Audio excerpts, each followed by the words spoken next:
Hey guys, I hope you're all doing very well. Today is the day I finally film the Studio Gear video that I've been meaning to do for ages and ages and ages, and I do apologize that it's taken this long, but like I said in my last video, I did kind of see it to be a bit pointless just because like nothing that I have is like anything special. I'm sure you guys have pretty similar setups at home. So I will be taking you through everything today, like my interface, my monitors, all my guitars. Alright, hold up sis.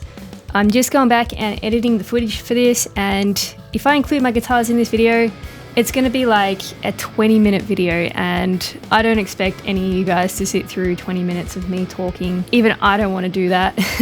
So I'm going to split the videos into two. I'm just going to do my gear and plugins on this video, and then next week I'll catch you with a guitar video. How's that sound? Alright, continue. Pedals that I have and a couple of amps that I have. So I suppose we'll just get straight into it. I'll start with the interface and everything on my desk. So this is the interface I'm currently using. It is a Focusrite Scarlett 18i20. It's got 8 channels, which is a ton more than I'm ever actually going to need. But it is nice to just have it should the occasion arise that I actually need that many. And this was a present off my fiance for my birthday last year, so I love it a bit extra.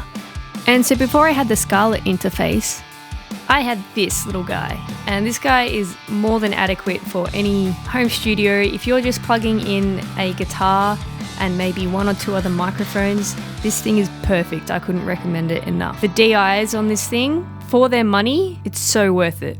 So yeah, an Audient ID14, definitely check it out. Okay, so next up we have my secret sauce, and it is a Digitech drop pedal, and it does exactly that. It drop tunes your guitar down to an octave. This is something I've used a ton for my YouTube videos, and it just saves me from having to completely retune or set up my guitar. The downfall of using this though is that you can still hear your guitar in its original tuning acoustically. I'll give you an example of what I mean. So I would only really recommend it if you're in a loud environment. Other than that, it is a pretty good pedal that saves you a ton of time. These are currently what I'm using to monitor. These are KRK Rocket 6s, and you've probably seen tons of these around. They're a very popular entry-level speaker, and I was thinking about upgrading these, but I just know these so well. I've used these for about 7 years, and I'm not really doing anything fantastic on them, so there's not really any good reason to upgrade them. I also have the matching sub, and that thing shakes the house. These are something that I'm using a lot more during my YouTube videos now, and these are a pair of in-ears by Shure. And I've been using these because I found that because I'm facing basically the opposite way of my speakers while I do my covers, having the sound going directly into my ears has actually really helped. You would have seen these in some of my older videos. I didn't really have a proper kind of monitoring setup back in the day, so I used these Sennheiser HD 650s, and they're actually really nice headphones. And at the moment, I'm just using these to double check things on. I like to double check that whatever I'm working on sounds decent on something other than on my monitors, and I can definitely hear reverbs and stuff better in these than I can on my monitors. And they're very comfy as well. Some of you guys may have noticed that I've got a new desk, and I absolutely love this thing. It's got that like nice natural wood look to it. You guys know I'm a sucker for that. And I spent way too much money on, you know, just a chunk of wood that sits in my studio. But I really love that my computer is sitting up now, so I'm not hunched over like a crusty old lady, and my speakers are actually facing my ears instead of my shoulders, so that's definitely an improvement. Oh, look at all that. All that room for all that rack-mounted gear that I don't have. Oh, what a wanker. So now it is time for some of the pedals that I own, and we'll start with the most important one, which, no doubt about it, this Cat Doodoo Cray one is definitely the holy grail of pedals. Now this is one that I use live a fair bit. This is a compressor by Wampler. It is called the Ego compressor, and it, does exactly as it says. Not much else to say about it, but it is a nice compressor. Now here we have a trusty old noise suppressor by Boss. I think I used this maybe twice before I realized that my guitar actually just needed shielding in it and not a noise suppressor. If you never had this exact tuner on your pedal board, are you even a guitarist? For those of you who are familiar with Way Huge, you will know that they have some pretty funky names for their pedals. So this right here is my Swollen Pickle. And this is actually quite a nice fuzz pedal. It's got a very versatile sound, many different kind of fuzz tones you can get out of it. I actually really like it. So this is a very simple pedal. This is a ABY pedal, and it basically just splits your signal into two different channels. So you could basically just have your guitar signal going through two different amps, and you can have either one playing at one time or both of them playing at the same time. This is something that I probably couldn't live without on my pedal board. I probably rely on it a little bit too much. I kind of use it as my gain sometimes, and as you can see, it's very dirty, it's kind of been everywhere. Just a really nifty pedal to have. This pedal's actually got a bit of a story behind it as to why it's got the Monster logo and the signature. I'll go into that in my next video about my guitars, but this is basically just a crazy effects pedal, and it's a Line 6 M9. That's kind of it for my pedals. I don't actually have that many. So let's move on to the amplifiers. This is the main rig that I use live since maybe 2012. This is a Bogner Alchemist, and it's got a really nice clean and crunch channel. One of the cool things about it is it's got a couple of different switches at the front. So you can have a vintage mid-range kind of tone, and with the flick of a switch, it can kind of scoop all those mids out and become kind of like a modern rock or metal kind of tone. And it came with 3 different types of delays and 3 different reverbs, so it's kind of nice to have a couple of different choices. And here we have the matching cab that came along with it. It has 2 12-inch speakers. One is a Celestion Greenback, the other is a Celestion G12H Anniversary.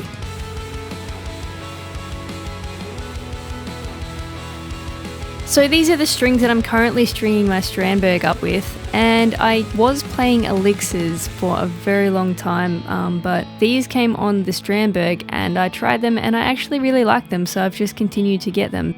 And these are the strings for the 8 string. I've never actually tried to restring it because it's like 2 strings too many for my brain.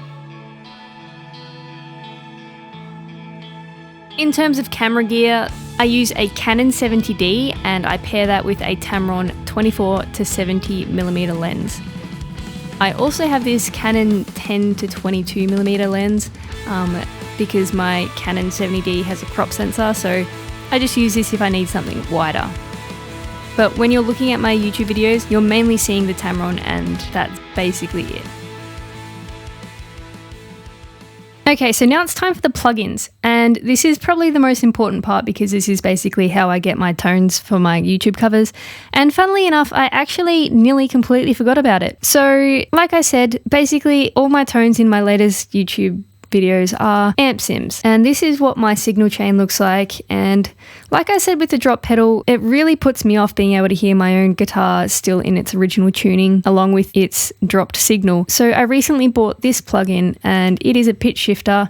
I can't use it while I am recording because it's got some crazy latency, and what I'll do is I'll pitch shift the song up to the tuning my guitar is in, and then once I've finished recording my angles, I'll go back and I'll turn this guy on and switch the song back into its original tuning. So that's a pretty handy plugin to have. Now next up I've got an EQ, and this is just because with pitch shifting you sometimes lose a bit of the high end. I felt this kind of needed a bit of high end anyway, and this is a bit exaggerated, but it's just to kind of show you what I mean. Now my go-to amp sim is generally always a Mercurial one, and I'm very proud to be endorsed by them. They have some great sounding amp sims. You cannot go wrong with these guys. So my go-to is the Euphoria, and this is a simulator of the Bogner Ecstasy. So you can't really go wrong with this thing. And I'll just play you a bit to give you a taste of what it sounds like. Oh, sorry, that's on mono. There we go.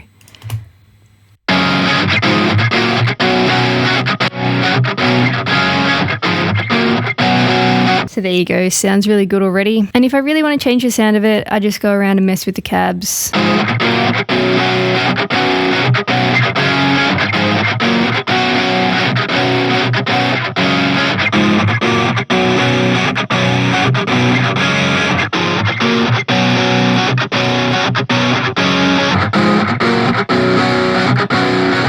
Alright, next up we'll have an EQ again, and what I'll do is I'll filter out a lot of the low end. Depending on the song, I'll either not really EQ the mids out, because sometimes leaving the mids in is what really helps my guitars stand out in the cover. There's usually just some unnecessary crap up in this end, so I EQ that out. So this is Cubase's stock EQ, and in their recent update they've actually added a dynamic EQ. If you're not familiar with what a dynamic EQ is, it's basically just a multi-band compressor. And if you don't know what that is, it's basically a compressor that allows you to choose which frequencies you compress. Here I've got a dynamic EQ, in between 100 and 200 hertz, that muddy kind of area. And I've got this just to help with the palm mutes. I'll play it without it and then I'll add it in, and you can kind of hear how it really helps with that low end mud, that really boomy sound from the palm mutes.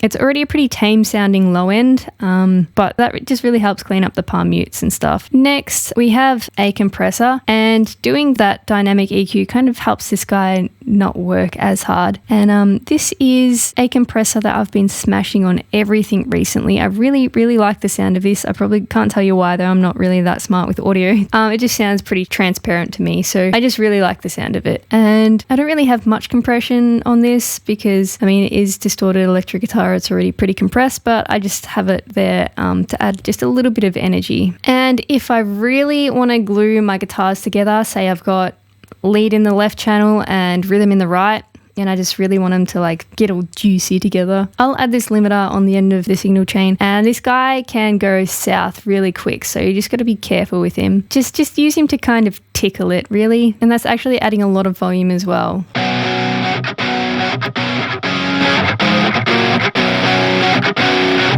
So that's basically it, guys. All I really do is switch out the amp sims, because not every amp sim is going to match everything that you do. So a couple of other ones I really like are the Mercurial Spark. This and the Euphoria get chucked on nearly every kind of pop punk thing.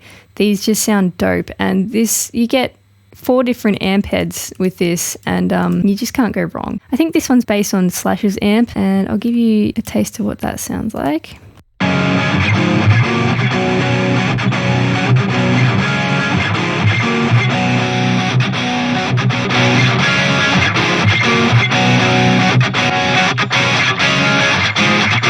Now the 800.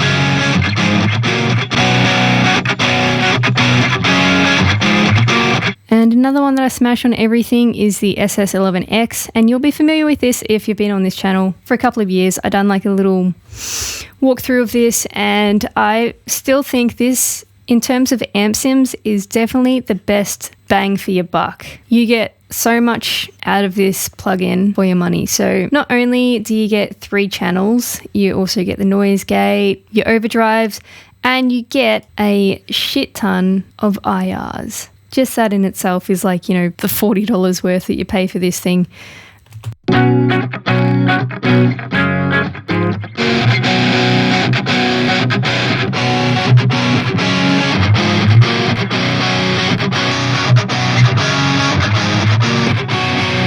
Okay guys, there we go. That kind of wraps it up a bit. So I hope you found this somewhat helpful, and maybe comment below your favorite bit of gear that you have at home. And yeah, have a good one. I'll see you in the next video.